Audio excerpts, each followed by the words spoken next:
Good morning. I am here to read you another book, and I'm hoping you're enjoying them as much as I'm enjoying reading them. It's given me the ability to read some new books. I haven't read books like this since my kids were really little, and since I don't have little ones anymore, it's been fun to read to you guys. So today we got another Max Lucado book, and it is called Your Special Gift. Are you ready?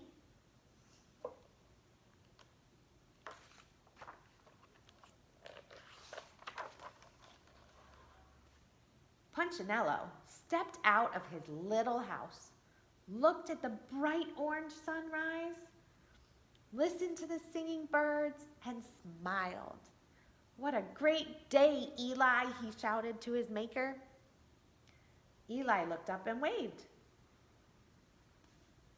His house sat on the highest hill, but not so high that he couldn't hear and see the wooden people he had made, the Wemmicks.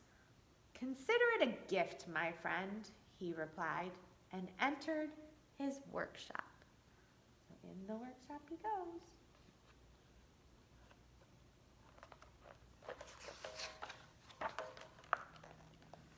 There you go.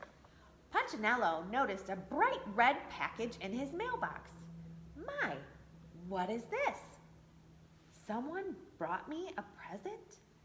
He unwrapped it. "A hammer? I love hammers, but who gave it to me?"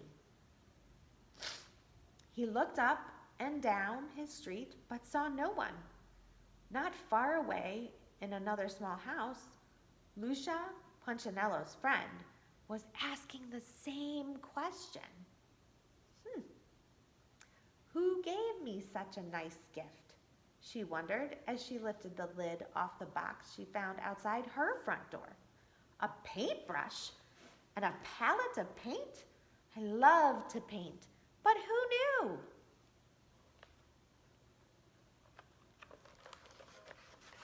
These ones are a little harder to turn, guys. I'm sorry. Splint and Woody lived down the road from Lucia. They found their gifts at the foot of their beds. "Wow, thanks, Woody," Splint exclaimed. "I didn't give it to you," Woody replied. "Did you give this to me?" He held up a green box with a yellow ribbon. "No, but let's open our presents." "Sewing stuff?" Woody held up a needle and thread. "I love to sew." Splint was just as excited. "A guitar! I know how to play one of these." "Who do you suppose brought these gifts to us? And why?" Woody asked. Splint and Woody weren't the only curious Wemmicks. Let's see what happens, huh? Here we go. Hans the baker announced to his wife, "Look! A new spoon!" Violet, the florist, found a beautiful vase on her doorstep, and even the mayor and his wife discovered gifts. "Look, a bucket and a brush." The mayor beamed. "I love to clean things. Why, when I was the little Wemmick?" "Not me," his wife said. "I don't like clean anything. That gift must be for you." "And this one must be for you," replied the mayor as he reached further into the box. "A book! A storybook for little Wemmicks. What fun! Who gave us these gifts?" asked his wife. "I don't know," replied the mayor, looking out his second-floor window to the street below. "But I see some little Wemmicks who could use a story."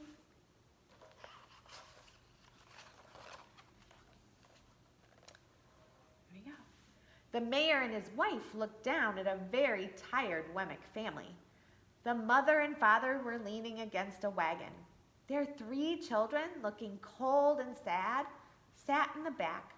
And by the time the mayor and his wife reached the street, other Wemmicks are already with the family. Punch, Lucia, Splint, and Woody had brought their gifts to the village, hoping to find the giver. But when they saw the wagon, They dropped the presents in a pile and forgot about them. What happened? Lucia asked the family. Everything has gone wrong, the father explained. Our wagon wheel broke when we crossed the bridge. Ooh. Have you ever been in the car when there's been a flat tire? It's not fun.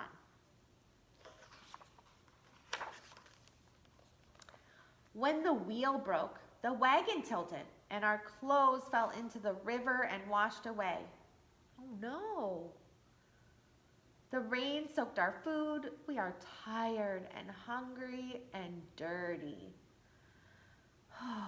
Where are you going? Well, we came far away to see Eli, the mother answered, but I don't think we'll make it. So tired, so hungry. Her voice trailed off and her head hung low. Ugh, you ever feel like that? Just, ugh, I know. But for a few moments, no one spoke. No one knew what to say. But Punchinello had an idea. Bing! Like his light bulb went off, right? He turned to his friends and announced, "Hey, we can help this family to see Eli." Yeah, they agreed, and every Wemmick ran to work on the broken wheel. Splint and Woody tried to yank it off, but it wouldn't budge. Here, let me get it, demanded Hans, the baker. But when he pulled, the wheel broke into pieces. Uh-oh. Now see what you've done, said the mayor. Let me take over. But when he lifted the wheel, it fell apart. Oh no. This isn't working, Punchinello thought. But he didn't know what to do. Have you ever felt like you didn't know what to do? Yeah. We are so cold and hungry, the mother moaned. I have clothes, Hans yelled, running towards his house. I know how to cook, shouted the mayor's wife, which caused the mayor to look at her. I did cook, she told him, hurrying away. Once a long time ago. Well, maybe I helped someone else cook, but I can try. But she didn't know how to cook. She returned with burned bread and cold soup. Ooh! And Hans brought clothes, but not clothes the family could use. They were cut to fit his short and square body. This isn't working, Punch said to himself again, but he didn't know what to do. And neither did anyone else. The family still shivered and their tummies still growled. I don't know, I think they're going to figure out an idea. What's worse, the Wemmicks began to argue with each other. Your food's not fit to eat, Splint told the mayor's wife, and your wheel is no good for rolling, she replied. And when Lucia chuckled, Splint yelled at her. And you haven't helped at all. Well, I don't know what to do. None of us do, said Punchinello. That's our problem. He flopped down on a box and plopped his chin in his hands. Something isn't right. Everyone grew quiet. You bet it's not right, agreed Lucia. But what do we do? Punch lifted his head and smiled. I know. Let's go ask Eli. Maybe Eli has the answer. Have you ever felt like that with maybe your friends or your family? Like you're fighting over what to do or how to do something and no one knows how to do it or fix it? Well, maybe you need to find someone that can help.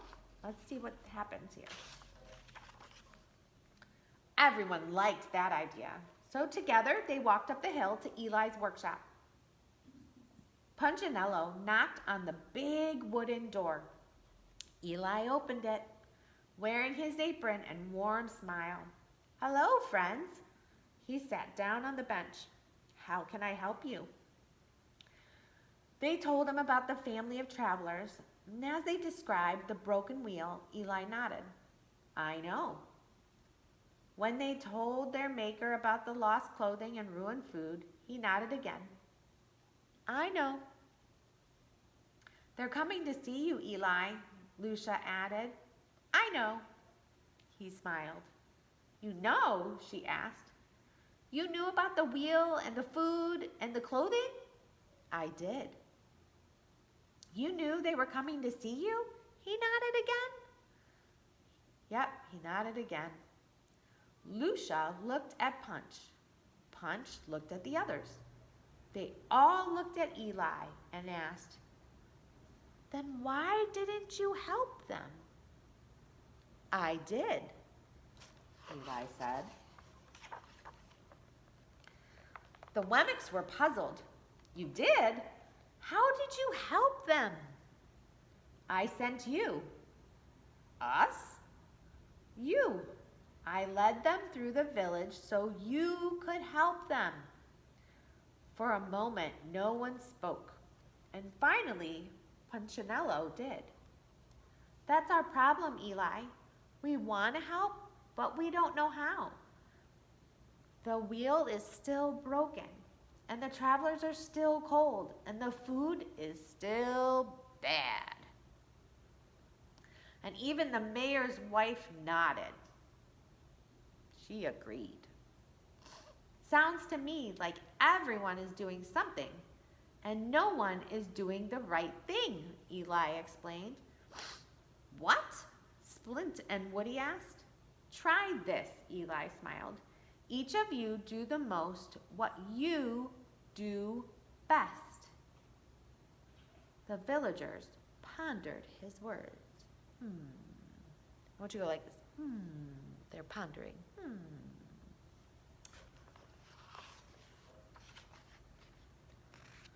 Do the most what you do the best, Eli repeated.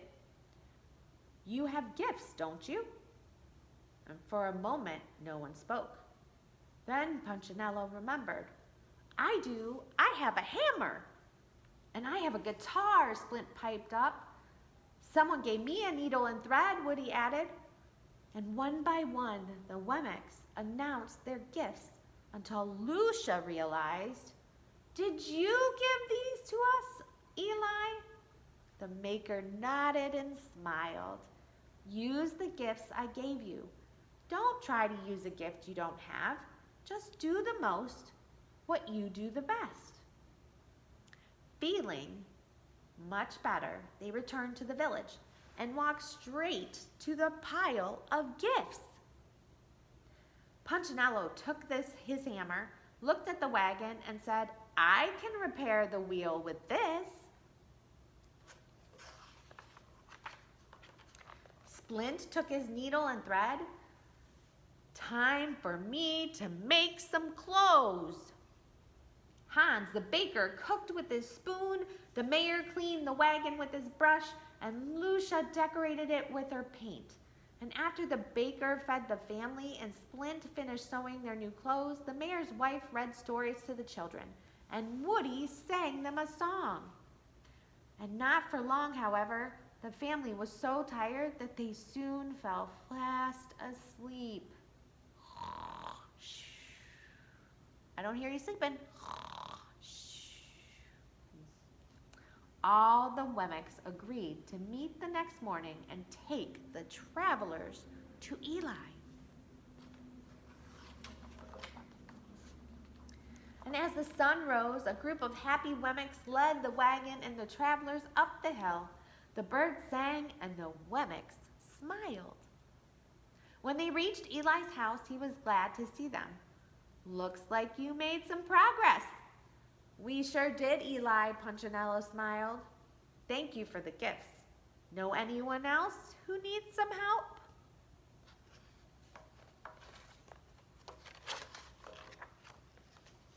The end. So my question for you guys is, do you have a gift that you're not making the most of? Sometimes we try to do things that, well, aren't our gifts. And sometimes we do things that we do absolutely great. So when you're not really good at something, it's okay. You can still work at it. But know it's okay to not be the best all the time. But then there's something else you are the best at. So, for instance, Mrs. Quinn isn't really great at opening jars because her hands aren't great, right? And instead of getting mad at the jar, I just ask for someone else who's really good at opening jars. And I'm not great at coloring and drawing, but my son, Caleb, he's great at drawing. So then I ask him to draw for me. But if my son wants to learn about God, he'll come to me because I'm a teacher. And that's what I do best. So we all have things that we do best. What are the things you do best? And what are the things maybe you should ask someone else to use their gift for? Because when someone asks you to use your gift to help you, it's going to make someone really happy. And you didn't even realize it. I'll see you guys next time. Love you guys and miss you.